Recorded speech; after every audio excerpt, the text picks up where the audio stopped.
Hello students, welcome to my YouTube channel biology classes. So students, आज की class में हम लोग डिस्कशन करेंगे आवृतबीजी पादप के लक्षण के बारे में। तो इसके पिछले वाले क्लासेस में हम आवृतबीजी पादपों के सामान्य लक्षण के बारे में डिस्कशन कर रहे थे, जो कि इनकम्प्लीट था। बट आज हम इसको कम्प्लीटली क्या करेंगे, समझने की प्रयास करते हैं। तो चलिए स्टार्ट करते हैं कि आवृतबीजी पादप के शेष जो लक्षण थे, जो शेष बचा हुआ लक्षण है, उसके बारे में हम लोग क्या करेंगे, डिस्कशन करेंगे। तो चलिए देखते हैं। आवृतबीजी पादप जो होते हैं, आवृतबीजी पादप में पुष्प जो होते हैं ये पाए जाते हैं। ठीक है, आवृतबीजी पादप जितने होते हैं उन सभी में क्या होते हैं, पुष्प पाए जाते हैं। अब पुष्प क्या है, तो पुष्प जो होता है यह रूपांतरित क्या होता है, तो यह रूपांतरित प्ररोह होता है। क्या होता है, रूपांतरित प्ररोह होता है। अब आपके दिमाग में प्रश्न आ रहा होगा कि रूपांतरित प्ररोह क्या होता है। तो मैं आपके जानकारी के लिए बता दूं कि जो रूपांतरित प्ररोह होता है वो एक प्रकार का क्या होता है, तना और क्या होता है, पत्तियां।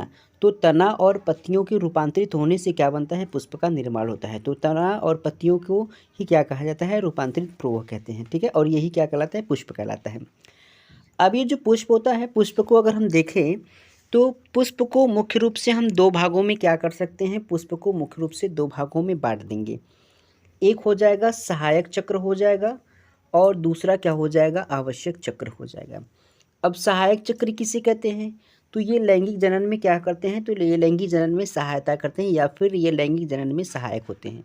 तो लैंगिक जनन में सहायक करने वाले चक्र को क्या कहते हैं, सहायक चक्र कहते हैं। और जो लैंगिक जनन में क्या करते हो, भाग लेते हो, उसको क्या कहेंगे, आवश्यक चक्र कह देंगे। ठीक है, तो आवश्यक चक्र क्या है, तो जो लैंगिक जनन में भाग लेते हैं उनको आवश्यक चक्र कहेंगे, और जो लैंगिक जनन में सहायता करते हैं उसे क्या कहते हैं, सहायक चक्र कहते हैं। अब ये जो सहायक चक्र होते हैं, सहायक चक्र के दो भाग होते हैं, एक बाह्यदल होता है और दूसरा दलपुंज होता है। तो बाह्यदल को इंग्लिश में कहते हैं कैलिक्स। क्या कह देंगे इसको, कैलिक्स कह देंगे। और इसको कहा जाता है कोरोला। क्या कह देंगे, कोरोला कह देंगे। ठीक, उसके बाद जो आवश्यक चक्र होता है, आवश्यक चक्र को दो भागों में क्या कर दिया गया, बांट दिया गया। पहला पुमंग होता है, दूसरा जायांग होता है। पुमंग को क्या कहते हैं, एंड्रोशियम कहते हैं, और इसको क्या कहते हैं, गाइनोशियम कहते हैं। तो चलिए हम इसको एक थ्योरेटिकल वे में क्या करते हैं, इसको समझने की प्रयास करते हैं कि पुष्प के कौन और कितने भाग होते हैं। अगर मैं पुष्प के भाग की बात की, तो जैसा कि मैंने बताया कि पुष्प के दो भागों में क्या क्या है, उसको बांटा गया है। पहला सहायक चक्र, इसको इंग्लिश में क्या कहते हैं, एसेसरी वर्ल कहते हैं। और दूसरा क्या होता है, आवश्यक, यानी इसेंशियल वेल्स कहते हैं। ठीक है, वर्ल्स कहते हैं। तो अब हम एक एक के बारे में क्या करेंगे, इसमें डिस्कशन करेंगे। तो सबसे पहला पॉइंट ये समझ लीजिए कि जो सहायक चक्र होता है, सहायक चक्र को अभी मैंने बताया कि सहायक चक्र को मुख्य रूप से दो भागों में क्या कर दिया गया, बांटा गया है। पहला बाह्यदल हो जाएगा, दूसरा दलपुंज हो जाएगा। बाह्यदल को इंग्लिश में कैलिक्स कहते हैं और दलपुंज को क्या कहते हैं, करोला कहते हैं। अब हम इन दोनों के बारे में समझ लेते हैं कि ये दोनों होते क्या हैं। तो बाह्यदल जो होता है ये क्या होता है, इसमें कुछ पॉइंट को देख लीजिए। पहली बात इसमें बताएंगे कि बाह्यदल जो होता है ये पुष्प का प्रथम चक्र होता है। ठीक है, बाह्यदल क्या है, तो बाह्यदल पुंज होता है, ये पुष्प क्या होता है, ये पुष्प का प्रथम चक्र होता है। इसकी दूसरी पॉइंट क्या बताएंगे, इसकी जो इकाई होती है, इसकी इकाई क्या होती है, सेपल होती है। क्या हो जाएगी, सेपल। और तीसरी पॉइंट क्या बताएंगे, यह जो होता है हरे रंग का क्या होता है। ये कैसे होते हैं, तो ये हरे रंग के होते हैं। अब हम बात कर लेते हैं कि जो बाह्यदल होते हैं इसका काम क्या है, बाह्यदल क्या करता है। तो जो बाह्यदल होता है इसका काम होता है, ये पुष्प की कलियों को क्या करता है, हाँ, ये पुष्प की कलियों के समय में उसे क्या करता है, उसे सहायता प्रदान करता है। मतलब जब पुष्प में कली निकलती है तो कली निकलने से के समय क्या करता है, उसे सहारा प्रदान करने का काम करता है। जैसे पुष्प में जब कली निकलती है तो ये जो लगे होते हैं यही बाह्यदल होते हैं। यहाँ पर जब पुष्प बने रहते हैं ऐसे, तो ये पुष्प की कलियों में क्या करती है, तो ये पुष्प की कलियों में सहायता प्रदान करती है। कौन, बाह्यदल पुंज करती हैं। बात सबको समझ में आ गई। मतलब बाह्यदल में कितनी बातें हैं, चार बातें। पहला बात क्या है, पुष्प का प्रथम चक्र होता है जिसकी इकाई क्या होती है, दलपुंज होती है, इसको इंग्लिश में सेपल कहते हैं। और उसके बाद ये किस रंग का होता है, ये हरे रंग का होता है। अभी मैं इसको डायग्राम के थ्रू क्या करूँगा, समझाऊंगा आपको। और इसके काम कौन से होते हैं, तो इसके जो कार्य होते हैं वो क्या होते हैं, तो ये कलियों के समय, पुष्प में कलियों के समय क्या करता है, उसे सहारा प्रदान करता है। बात समझ में आ गया सबको। अब हम दूसरी बात कर लेते हैं इसकी, दूसरा क्या है, तो दूसरा हो जाएगा दलपुंज। अगर दलपुंज की बात करें तो दलपुंज में बताएंगे कि ये पुष्प का कौन सा चक्र होता है, तो ये पुष्प का दूसरा चक्र होता है। इसकी इकाई क्या होती है? दल, इंग्लिश में इसको क्या कहते हैं? पेटल कहते हैं, ठीक है। और तीसरा ये क्या होता है? रंगीन होता है। तो ये क्या होते हैं? रंगीन होते हैं। और उसके बाद इसकी कार्य क्या है? तो इसके कार्य जो होते हैं, ये कीटों को अपनी ओर क्या करती है? तो ये कीटों को अपनी ओर आकर्षित करके परागण की क्रिया को क्या करती है? संपन्न करती हैं। मतलब जो दलपुंज होता है, दलपुंज में सिर्फ 3 बात को समझिए। ये पुष्प का दूसरा चक्र होता है और इसकी इकाई क्या होती है? पेटल होती है। और ये क्या होता है? ये रंगीन होता है। और इसका काम क्या होता है? तो ये कीटों को क्या करती है? तो कीटों को अपनी ओर आकर्षित करके ये परागण की क्रिया को क्या कराती हैं? संपन्न कराने का कार्य करती हैं, ठीक। अब हम बात कर लेते हैं इसके अगला। आवश्यक चक्र को तो हमने पढ़ लिया, सॉरी सहायक चक्र को तो हमने पढ़ लिया। अब हम देखेंगे इसमें किसके बारे में? तो अब देखेंगे हम लोग जो है कि आवश्यक चक्र के बारे में। तो चलिए देख लेते हैं कि आवश्यक चक्र क्या है। अब देखिए जो आवश्यक चक्र है, अगर हम आवश्यक चक्र की बात करें तो आवश्यक चक्र जो है इसको भी मुख्य रूप से क्या किया गया है? इसको भी मुख्य रूप से 2 भागों में बांटा गया है। पहला पुमंग हो जाएगा, दूसरा क्या हो जाएगा? जायांग। पुमंग को इंग्लिश में क्या बोलते हैं? एंड्रोशियम बोलते हैं। और जायांग को क्या बोलते हैं? गाइनोशियम बोलते हैं, ठीक है। तो चलिए देख लेते हैं पुमंग इसके होते क्या हैं। पुमंग जो होता है ये पुष्प का क्या होता है? तो ये पुष्प का तीसरा चक्र होता है। और इसकी इकाई क्या होती है? पुंकेसर होती है। और इसे क्या कहते हैं? इसे नर जननांग भी कहते हैं, ठीक है। इसके कितने भाग होते हैं? इसके 2 भाग होते हैं, ठीक। कौन कौन से? एक हो जाएगा परागकोश, दूसरा क्या हो जाएगा? तंतु। एक परागकोश, दूसरा तंतु, मतलब एंथर, और दूसरा फिलामेंट होता है। तो देखिए ये जो देख रहे हैं संरचना, इसको क्या कहा जाता है? परागकोश कहते हैं, मतलब एंथर कहते हैं।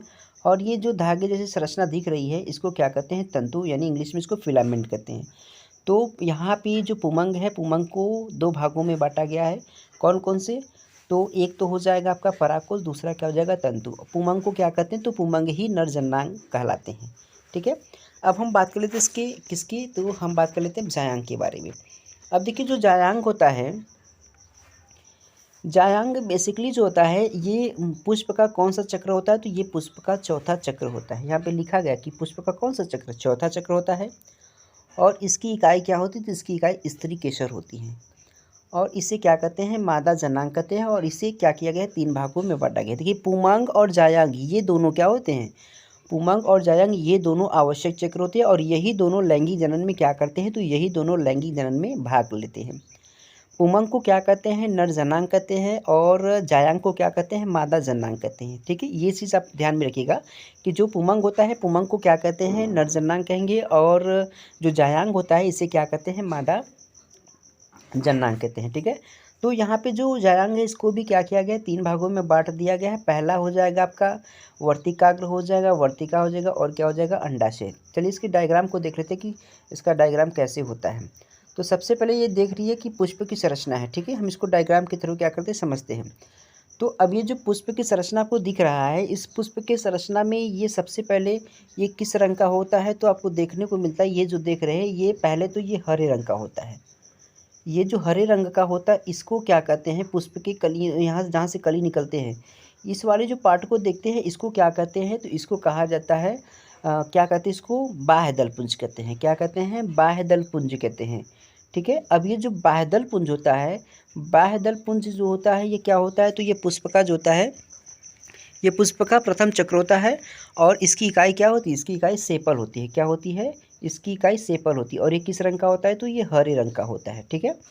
और ये क्या करती है? तो ये पुष्प के कलियों के समय से क्या करती है? इसे प्रोटेक्ट करती है, अर्थात इसे क्या करती है? सहारा प्रदान करने का काम करती है, ठीक है। और ये सभी पुष्पों में जो ये बादल होता है ये अलग अलग होता है, मतलब इसकी संख्या फिक्स नहीं होती है, अलग अलग पुष्पों में अलग अलग होती है। उसके बाद अगर हम देखें दूसरा, तो दूसरा क्या है? दलपुंज। दलपुंज का मतलब अगर हम ये देखें तो दलपुंज का मतलब कि ये जो देख रहे हैं ये जो संरचना देख रहे हैं इसको क्या कहते हैं? दलपुंज कहते हैं। और ये क्या होता है? ये रंगीन होता है। क्या होता है?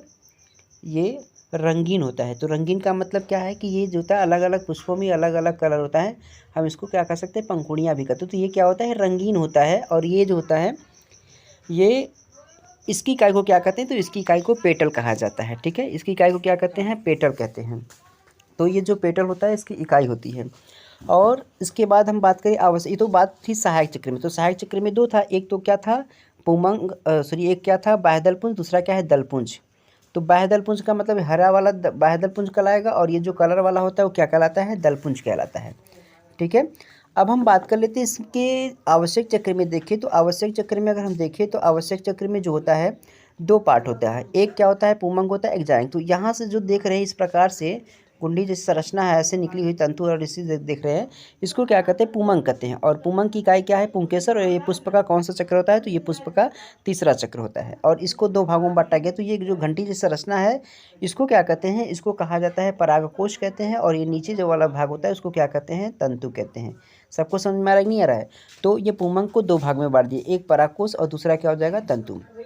उसके बाद अगर हम देखें, उसके बाद हम देखें तो यहाँ पे जो एक ये संरचना जो दिख रहा है, इस संरचना को क्या कहते हैं, स्त्री केसर कहते हैं। क्या कहते हैं, स्त्री केसर कहते हैं। और ये जो स्त्री केसर होता है, स्त्री केसर जो होता है इसको क्या कहते हैं, तो ये इसको तीन भागों में हम बांट देते हैं। वर्तिकाग्र होता है, वर्तिका होता है, और क्या होता है, अंडाशय होता है। ठीक है, इस प्रकार से इसकी संरचना ऐसे होती है। तो ये पुष्प की संरचना सभी लोगों को समझ में आ गई कि पुष्प की संरचना क्या है। चलिए, तो ये रहा आज का टॉपिक, मतलब आवृत्तिबीजी पादपों के लक्षण में हम लोगों ने आज की क्लास में देखा पुष्प क्या है और पुष्प कितने भाग होते हैं, आवश्यक चक्र क्या है, सहायक चक्र क्या है, पुमंग क्या है, जायांग क्या है। और उसके बाद तो सभी को समझ में आ गया होगा कि पुष्प की संरचना क्या है। ठीक है, तो अब हम लोगों ने देखा कि पुष्प में कौन कौन से पार्ट होते हैं और उसके कौन कौन से जो होता है, ये सब टॉपिक हम लोगों ने क्या कर लिया, कवर कर लिया। अब हम आज के डीपीवी में आपसे जो क्वेश्चन पूछने वाले हैं, लिखे नहीं है बट इसका जो क्वेश्चन है इसका आंसर आपको कमेंट बॉक्स में लिख करके बताना है। तो चलिए आज का क्वेश्चन का आंसर आप लोग नोट कर लीजिएगा और इसका आंसर हमें ज़रूर लिख करके बताएं कमेंट बॉक्स में कि इसका आंसर क्या होगा। तो पहला प्रश्न रहेगा कि कीटभक्षी पादपों के नाम है, आवृत्तिबीजी पादपों में कीटभक्षी पादप के उदाहरण बताइए। पहला क्वेश्चन ये है। और दूसरा क्वेश्चन क्या हो जाएगा, आवृत्तिबीजी पादप का सबसे लंबा पादप का नाम बताइए। तो आवृत्तिबीजी पादप का सबसे लंबा पौधा क्या है, इसका नाम बताइए आप लोग।